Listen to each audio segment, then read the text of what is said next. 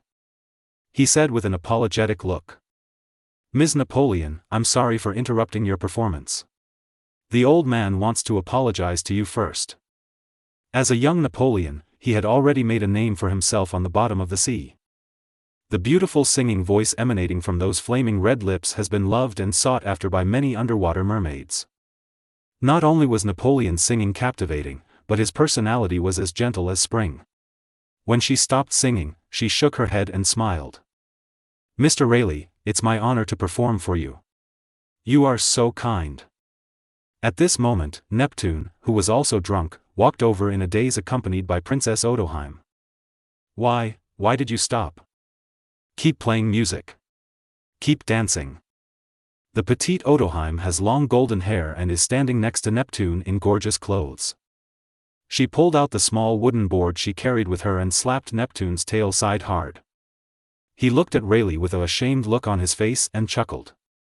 "Excuse me, Mr. Rayleigh." "Ha ha ha." Rayleigh looked at Neptune, whose face turned from green to white to red, and laughed out loud. "Otoheim, I still understand your physique, old man, this is nothing. As the saying goes, if God opens a door for you, he will definitely close a window for you." Otoheim has strong mental strength and firm will, but has a weak body. The wooden board she carries with her is a tool she often uses when taking care of her husband and raising her children. To prevent her from suffering serious injuries due to physical contact.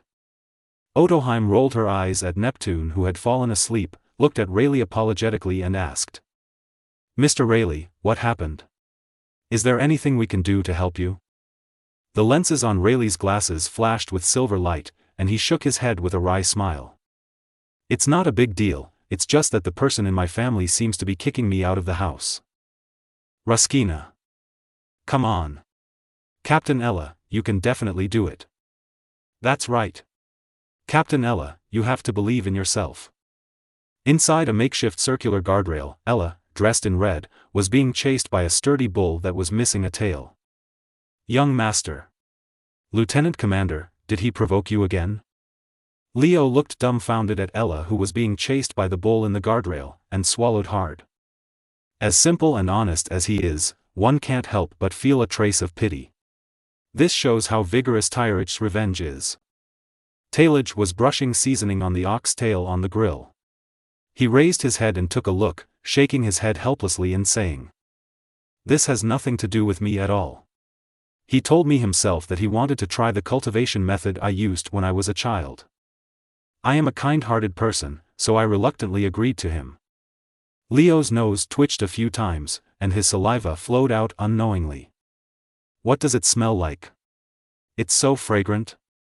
His eyes moved to the barbecue grill next to him, staring straight at the fragrant oxtail. You can also cook?" "Joke."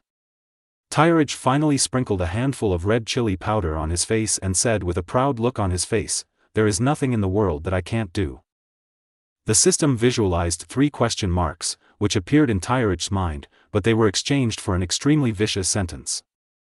"You don't have a picture, get lost." Leo's eyes have never looked away since he put it on the barbecue grill. He muttered perfunctorily, "What can't fit in one pot?" Talej had a dark look on his face. Shouldn't he deserve applause at this time? Sure enough, Ella is more skilled in this business when it comes to dog licking. He sneaked around behind Leo's butt, aimed at the guardrail in front, and kicked him out. As the saying goes, brothers go into battle and fight against tigers, father and son, so get out of here too. After clapping his hands, Talej sat on the ground unhappily, ready to enjoy the food he made by himself. Maybe it was passing by, maybe it was the aroma from Talej's barbecue that was too tempting. In the forest far away, a huge and terrifying erect ape with bright red hair twitched its nose slightly. Roar! With a roar that resounded throughout the sky, countless birds and beasts in the forest were frightened away. They built roads across mountains and rivers and built bridges. Seen from the sky, this terrifying red great ape king quickly approached the radish tree in the center of the island in a straight line. And for all this, Talej did not know. Because we are in a safe area, it is a rare vacation period. Therefore, he did not turn on his knowledge at any time to explore the surrounding situation. "I like to eat roasted oxtail. If I don't eat it now, I won't have the chance to eat it again in the future." Talej, who was in a happy mood, hummed from time to time, while watching the bullfighting competition in the fence in front, while slowly tasting the tender and juicy grilled oxtail. Roar! A very close roar to the sky interrupted the cheering Marines, and they all looked towards the forest where the noise came from. "What's going on?" Ella slapped her chest and gasped, kicked the motionless bull lying on the ground, and asked in confusion.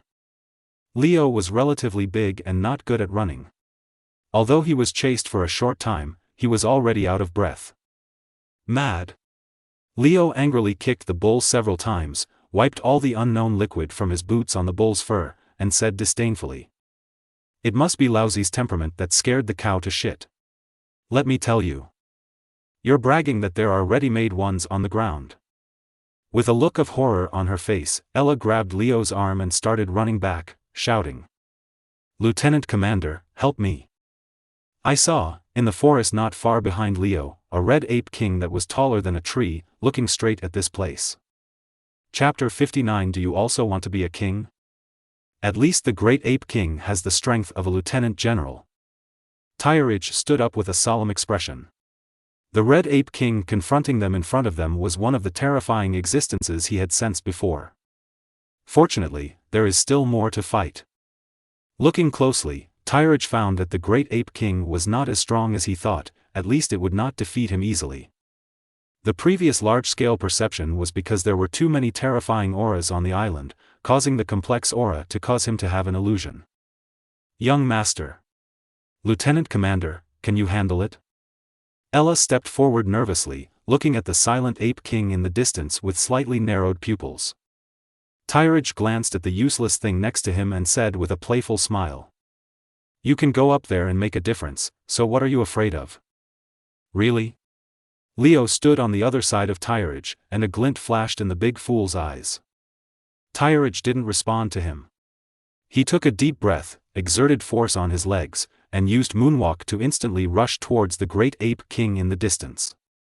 Although everyone standing in the safe zone will not be attacked by the Great Ape King. But the powerful enemies are blocking the door of the house, and the master is still indifferent.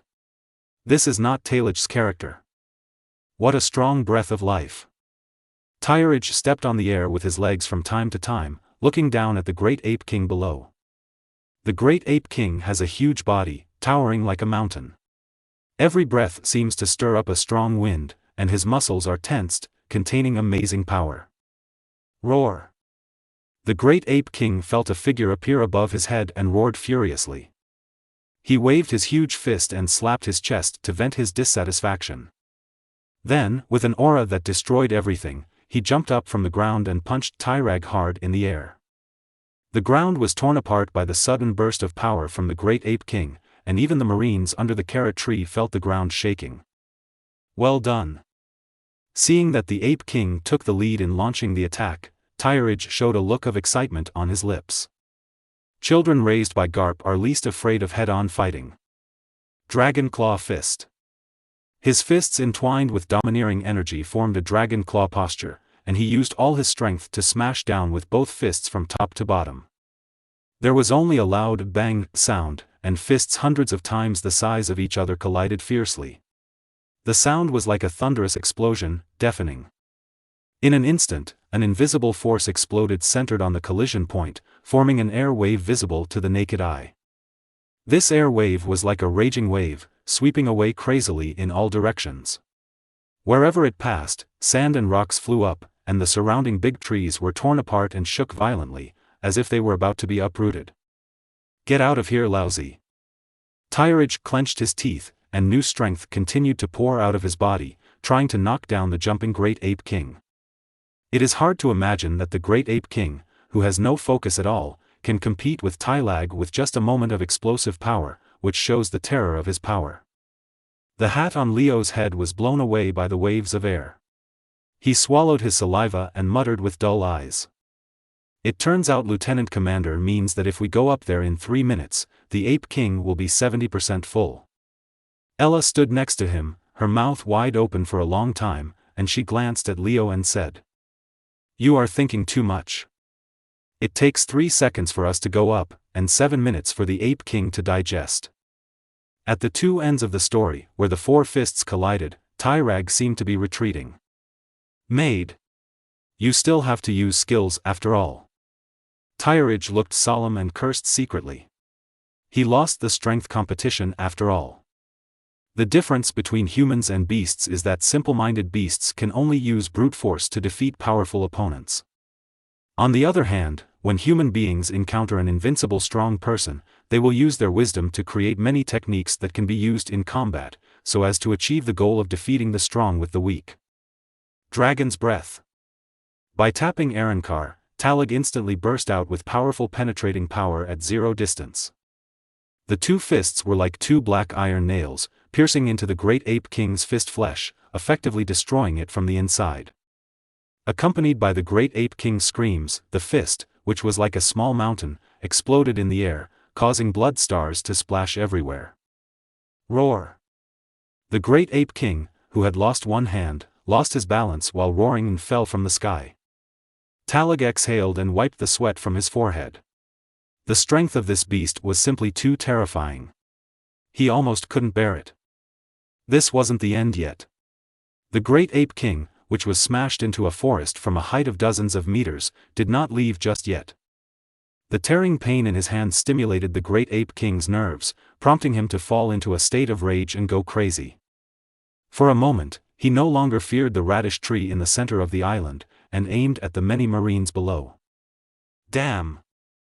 The veins on Tiraj's forehead popped out, and he cursed secretly. The Murasame on his waist was instantly unsheathed, and he chased the Great Ape King away in a flash. Fire! Ella looked at the Great Ape King charging towards them solemnly, and issued an attack order, hoping to delay the Great Ape King's approach. However, the bullets fired from these hundreds of guns were like tickling the Great Ape King. Not only did they not make him stop, they even went a little faster. Ah! Quick! Get out of the way! From time to time there were screams and shouts in the team, which were the sounds made by the marine soldiers hit by the huge rocks and trees thrown by the Great Ape King. "If you dare to touch them, Laozi will kill you."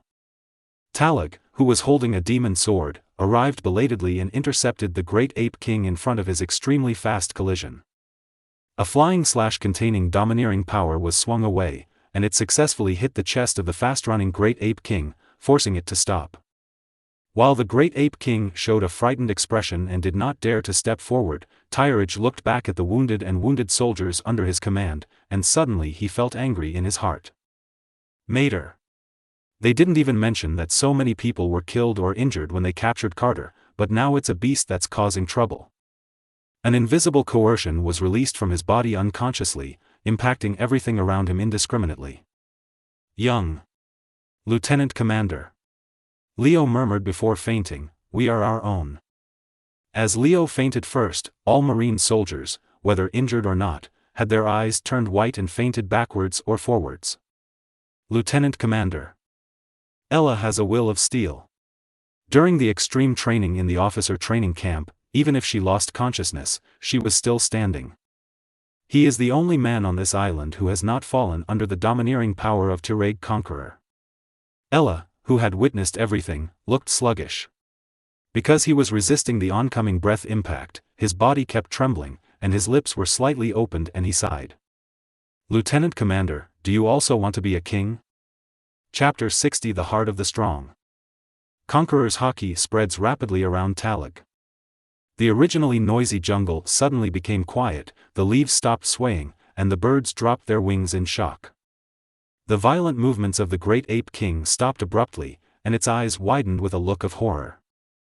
The invisible force was like a giant hand, tightly strangling its soul, making it unable to move at all for a while. The Great Ape King's legs began to tremble. It wanted to break free from this terrifying pressure, but found that it was powerless.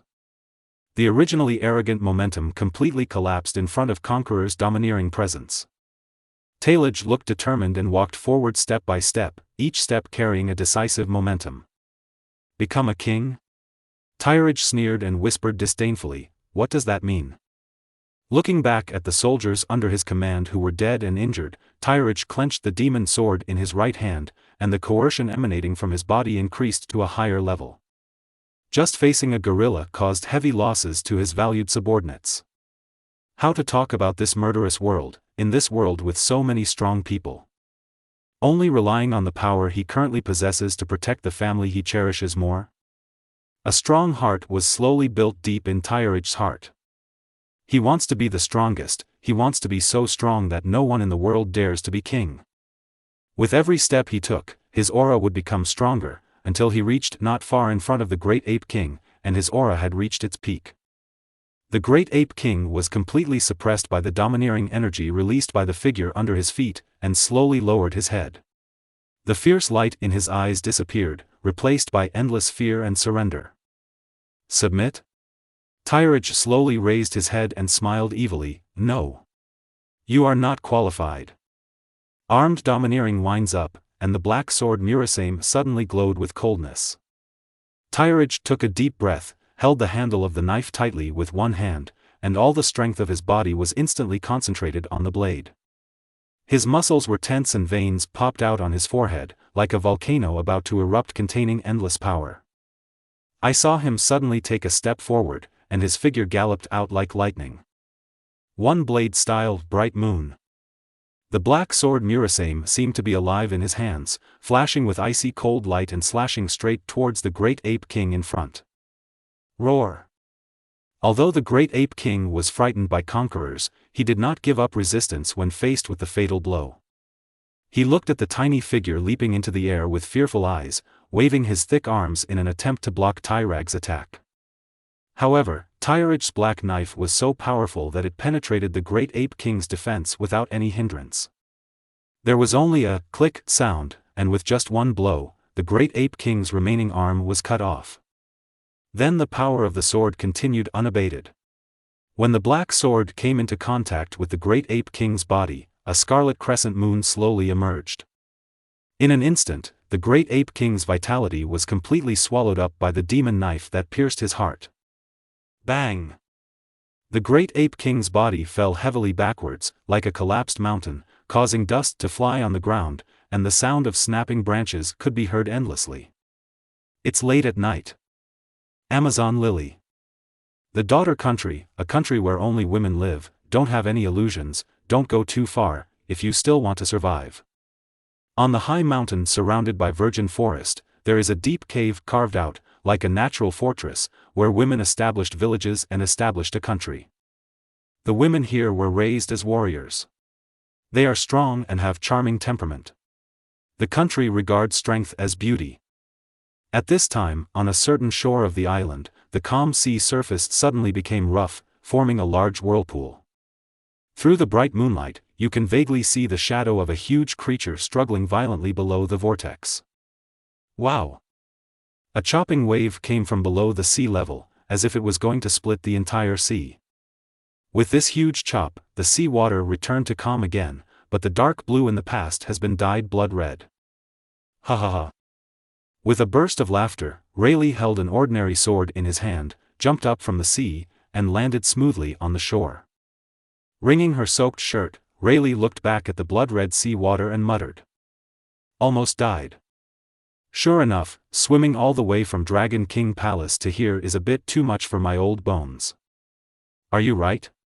Rayleigh's lenses glowed with a silver light, and he turned to look at the slender figure not far behind him. Shaki crossed his arms, raised his wrist to look at the time, and said with a dissatisfied look on his face, "It will be dawn in 3 hours, so no drinking for 3 months." After saying that, Shaki ignored Rayleigh, who looked helpless, and walked towards her pirate ship. Ruskina. The first ray of sunshine in the morning quietly penetrated the gauze-like morning fog. The cheerful singing of birds broke the silence, as if cheering for a new day. Lieutenant Commander. Ella gave a standard salute, eyes filled with admiration. What an honor it is that his commander actually has that one-in-a-million conqueror's domineering spirit. As his adjutant, Ella shares the same honor. Tyridge gently placed the body of the last sacrificed Marine soldier into the makeshift cemetery in front of him. He gave a standard salute to the tombstone with 42 names engraved on it, then slowly turned around and asked, "Where is the escort ship?" If Telage remembers correctly, today the fleet escorting the celestial dragons will depart from Marinavando and head to the holy land of Mariajoya to join the government's escort ship.